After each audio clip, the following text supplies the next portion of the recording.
We buried my son, but now the after effects are the worst. And there's nobody who feels the pain apart from a mother, apart from a brother, apart from a sister. The police vehicle came to take my son and put him in a vehicle car and take him to the mortuary. Whether it was sexual violence, which I came to discover that he had been sodomized, God, please help me. Please help me.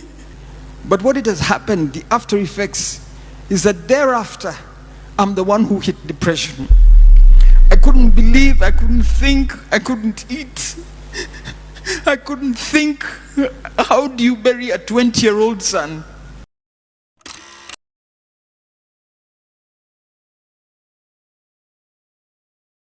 That my son committed suicide. And he committed suicide on my veranda, and my 2 small children are the ones who found him. And they kept telling me, Mami, come and see, kuna game mbaya chichi anacheza. And it was a Sunday evening and we had just had supper. And I thought that it was just one of his antics because he was a difficult boy. He became very difficult after he failed his Form 4 exams. And so finally, when they kept going and coming, and I was in my room. When I went outside, I found my son hanging on my veranda. And the most wicked sight in my life is to see his tongue hanging almost up till here. Because he had...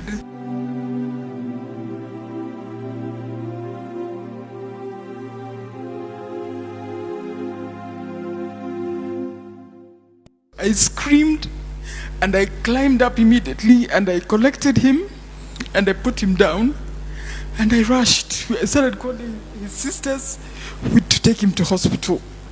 So we rushed to hospital, but when we reached there, the hospital told us that nobody actually was doing anything. They checked it. I told them to put him on oxygen because he was lacking oxygen and his fingers had become gray because there was no oxygen.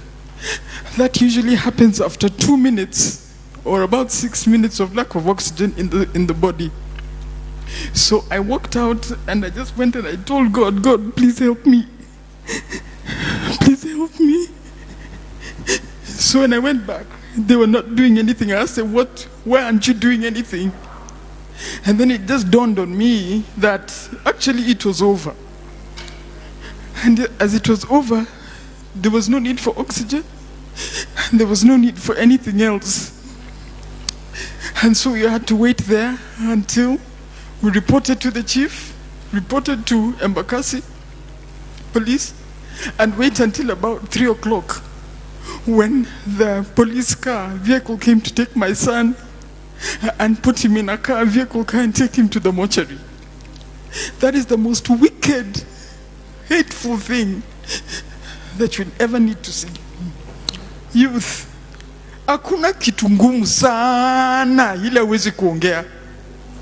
There is nothing. There is nothing so hard that cannot be discussed. Whether it was sexual violence, which I came to discover that he had been sodomized, whether it was bullying in school, whether it was peer pressure, whether it was failing his exams. So when he failed his exams, first of all, his knowing depression makes you have all the symptoms that are mentioned in that paper. All of them, he had them. He would come to the sitting room, he's dressed in his underwear, he doesn't care, he doesn't come out of bed. So I used to insist he comes and eats with us. He doesn't want to eat with us. And so they become very difficult when depression hits. So recognize, please, when somebody starts shutting down, there's a problem. This boy had grown up as a very healthy, loving, fun-loving boy, full of love, full of laughter, full of jokes. But something happened somewhere along the line, and he just started withdrawing. And I kid you not, within 6 months, he had committed suicide. Youth, I want to tell you, you know, you can think that you're the one in the problem. There's a place you will reach, you will be unable to pull yourself out again. So before you reach that pit, Before you reach that bottom, please ensure that you have talked to somebody. Please ensure that you have shared with somebody. There's nothing too hard. There's nothing too hard. The Bible says there is nothing new under the sun. So anything that you're going through is not new. It has happened to somebody else, and it can be solved. We buried my son, but now the after effects are the worst. Because now I kept blaming myself. What didn't I do? What did I do? I tried to be as supportive as I wanted. He refused school. One day he just said, Mami sirudi hiyo shule. And that was it. I had to look for another school for him to go to. And when he went to another school again, then he refused to attend lessons. And then he attends exams, and then he's shocked that he fails his exams. And so when we showed him his results and he came home with the results, he couldn't believe it, and that's when he started going downhill. So the sisters, his sisters, my children, all tried to encourage him to do other things. You can't sit. Do you want to go to driving school? Do you want to go to college? Do you want to draw? Because he was a very good artist. Do you want to draw? What do you want to do? We'll do it for you. He says, Bado siko tayari, bado sijajua, I'll let you know. Then that day, he hung himself. But what it has happened, the after effects, is that thereafter, I'm the one who hit depression. I couldn't believe, I couldn't think, I couldn't eat. I couldn't think.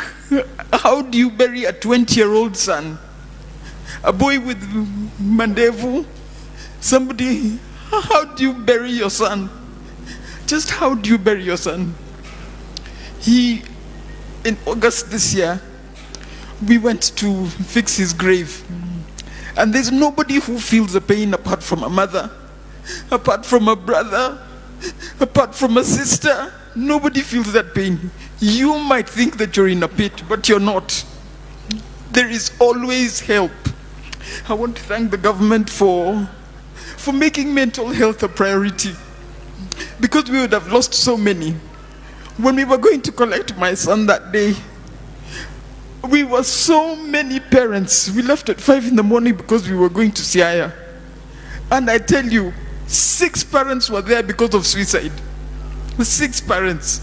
And those that were in there that were waiting to be collected the following day, some were being brought in.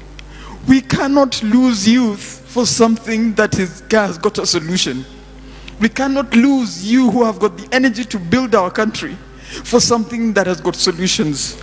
I beg you to engage with the processes that are available for us, for the options that are open for us, and please, so that you don't hurt your parents also. Because even when you go, the pain remains with us. The pain remains with the sisters, the pain remains with the brother, and the stigma that is associated with suicide. I personally don't care.